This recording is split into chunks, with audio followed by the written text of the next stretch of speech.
नाही, हा जो निर्णय आहे तो आपल्यासाठी, आमच्या सर्व काँग्रेस कार्यकर्त्यांसाठी अत्यंत धक्कादायक आणि वेदनादायी आहे। त्यांनी हा निर्णय का घेतला, कशामुळं, कुठल्या दबावात घेतला याची कल्पना आम्हाला नाही आहे, पण यामुळं पक्षाचं अतोनात नुकसान झालं।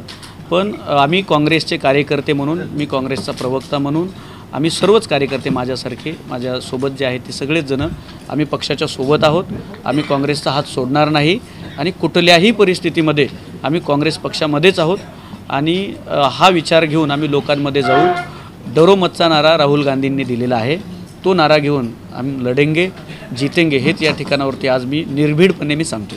एवढ्या मोठ्या ताकदीचा नेता काँग्रेसमधून गेला, त्यांची पोकळी भरून निघणार आहे काय, त्याचे थोडी निश्चितच त्याला वेळ लागेल पोकळी भरून निघायला, पण एखादा व्यक्ती गेला म्हणून चळवळ संपत नसते, कारण ही चळवळ लोकांची चळवळ आहे।